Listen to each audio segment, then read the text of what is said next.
Well, just turned out to be an amazing day. Wow.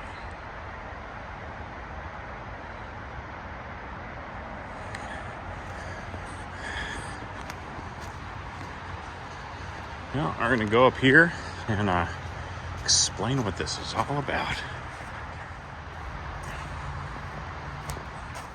Well, I'm Dusty. This is Foxholler Homestead, and wondering about the thumbnail. I apologize. Well, it's pretty easily said. I have not put out anything outside of a few shorts in the last 2 weeks. Nothing extended, and I do have very good reason for that. I'm not going to go into as much depth as I did before while I was talking to myself, looking at a phone that wasn't recording. But long story short, the last 6 months I have been going through sciatica. It's really bad sciatica pain, and I would say the last month, it has become amazingly debilitating, like to the point where it's difficult to do anything. And anybody that has gone or had sciatica pain knows exactly what I'm talking about. Now, more times than not, it stays around for about a week, 2 weeks. You can pretty much get rid of it in hopes that it doesn't come back. But I tried anything and everything to get rid of it, and nothing was working. So, I mean, you guys have heard I think one of the last videos where I talked about going to the doctors. They gave me the shot in my butt cheek, and it didn't do anything. Like, literally did nothing for me. Well, I have since found another doctor, and with help from one of the buddies at work, and he had recommended this specific doctor, Dr. Kim, in Issaquah, and it's about pain management. So last week, Monday, I actually went to the doctor's. He gave me a referral to an MRI to see what the issue was. Wasn't really sure. Thought that I could possibly have a herniated disc, but the MRI would confirm anything. So got the MRI. I went in this morning, and come to find out my L5 disc. I don't know. I'm not a medical individual. So all I know is it has to do with my L5, and yes, I have a pinched nerve, which is causing the excessive pain. Well, needless to say, we go into the room that they have at the doctor's office, and there's a big machine. It's x-ray, so he can see exactly where he's placing that needle. So I lay down, he numbs the area, and it was the weirdest feeling ever. Like, they gave me a shot directly in my spine. Now, I wasn't able to watch it. I really wish that I could have filmed that, because I would love to have seen how they did that, but I wasn't able to. So I'm assuming the numbing, and then they probably felt like, in my mind, it felt like they put a needle in there, and then he tapped it a few times, pushed it, or I don't know, wiggled it around, did whatever he did to find the right spot, and then attached something to that, maybe, or I don't know. And then the injection. The injection was the weirdest thing that I had felt in a long time. Next to a CT scan, which is really weird, the whole body burning thing. But almost instantly, my pain went away. I was able to get up from the table, which normally it takes me a little bit to get up from lying down. And I was able to get up from the table and walk. And he said that the numbness would eventually wear out, and the pain might come back a little bit, but it'll take 1 to 3 days to fully go into effect. And then we're going to wait about 10 to 12 days. And if I'm still in pain, he will adjust the injection, and then we'll try it again. And hopefully that completely solves it, if it's not solved or remedied this time. If it's done again and it's not remedied, the next step would be surgery. Now, I'm not super excited about surgery. I don't like surgeries, period, let alone the thought of a surgery on my spine. That creeps me out. So we're going to try to avoid that, not only with the shot or the injection, but also with physical therapy, stretching, and doing, I'm going to try and get into my, I studied yoga for 73 years, and it's not true. I've never done yoga, but it was a good effort.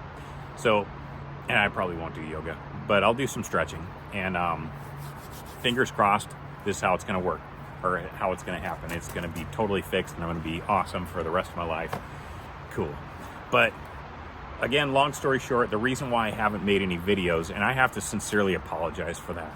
Now, not to repeat myself, but amazingly, especially the last month, has been completely debilitating to the point where it's hard for me to walk, it's hard for me to sit, it's hard for me to lay down, it's hard for me to do anything, get in my truck, literally do anything.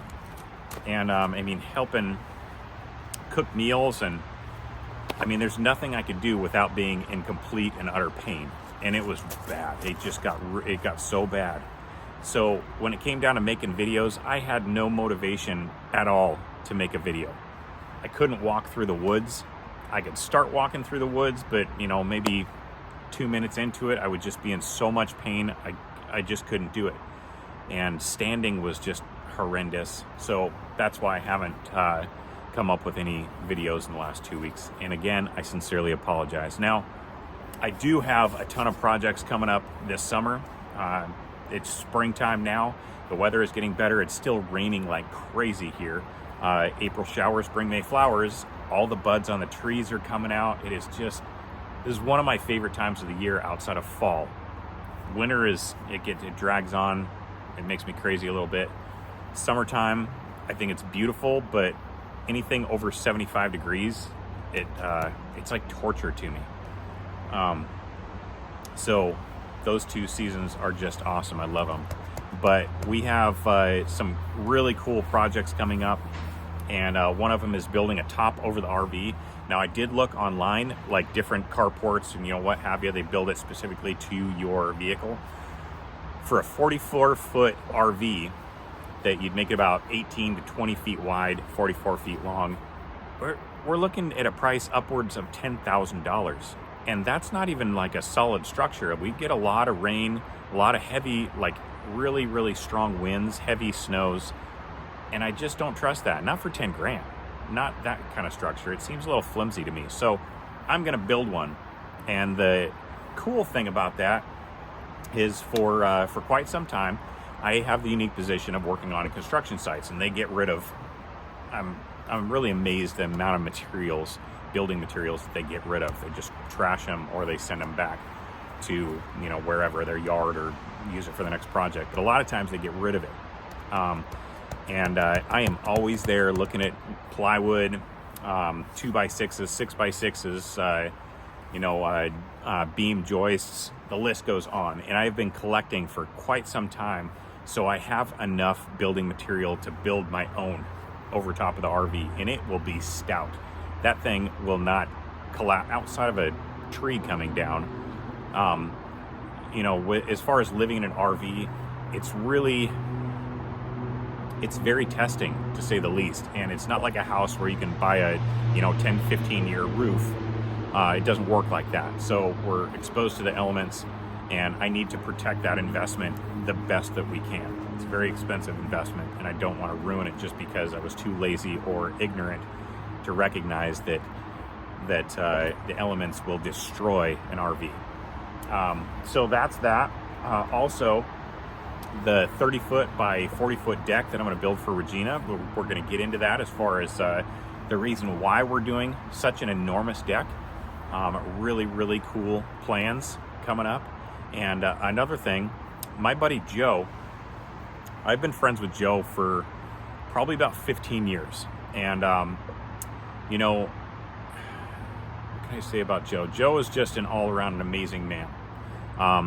He is enrolled Navajo. He's an enrolled Navajo tribal member. I can say that weird backwards. But, for a long time in my walk, when I was really trying to regain myself and go through a lot of different things in my life, Joe was there to help me along another path, and that path of the Red Road. Now, it's nothing that I can explain necessarily to an individual and have them completely understand. Outside of it was an amazing path that helped me in so many different ways. Well, part of that path included the sweat lodge. Now, Joe I also learned a ton of songs from Joe. I learned a ton of ceremonies. I learned so many different things that helped me in so many different ways to become a better, more rounded person, spiritually, mentally, emotionally. Now, granted, I've stepped away from the circle. It's been quite a few years, and I always knew that I could, if I was ever going through a struggle, or if I was ever going through something, I could go to him and the elders on the Sweat Lodge on, over in Daybreak Star.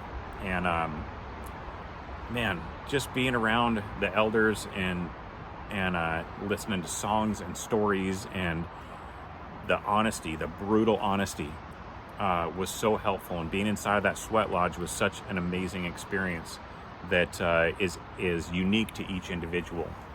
Long story short, again, I could go on that forever, but Joe came over this last weekend, and we are talking about building a Sweat Lodge on the property. This is something that I am very excited about. Regina is very excited about, and so that's going to be another project. We have exactly where we're going to do it. I need to build quite a few steps. I've got milled logs for the steps that I'm going to put into the side of the hill. I believe that we're going to build the Sweat Lodge out of logs, in comparison to like a traditional plains tribal Sweat Lodge, which is typically willow branches, and it's covered with blankets. But yeah, again, I've got tons of projects going on, and right now, I went this morning to get my shot, and I feel, on a scale of 1 to 10, when I went in there this morning, and what I've felt lately is a definite 8 to 10, and it varied depending on what the situation throughout the day. And right now, my pain scale sitting down is 0. Standing up and walking, it's maybe a 2 to 3. I can feel it, but it is not debilitating. It's not stopping me from wanting to jump up and start doing all this stuff. But I was also told I need to chill out for a couple days and just let my body do its thing. So that's what I'm going to do. But I wanted to make this video again because I apologize. Now, we've got over 11,500 subscribers, and we definitely don't have 11,500 views on every video. We've got typically around 500 or sometimes 1,000. It just depends. But specifically the individuals that we definitely consider family. Regina and I definitely consider family. Now, each individual person that's out there, you know who you are. We consider you not only family, but brother and sisters. And we have so much love for each and every one of you. And I know that you're probably sitting there and you're like, Dusty, you don't have to say sorry. Just do you. Take care of yourself. And I love it. I love that. But that's me. I gotta apologize. I really do. I do. So, but I can promise you that we've got a lot of cool things coming up. It's gonna be amazing. We're gonna get on this. We're gonna keep on pushing forward. And yeah. So I just wanted to let you guys know what was going on. I'm gonna go for now, and I'm gonna go walk in the woods and not be in pain. I'm pretty excited about that. So again, I got nothing but love and blessings for all y'all out there. I hope that you're doing amazing. And until next time, I'm Dusty. This is Fox Holler Homestead. We'll see you soon. Bye-bye.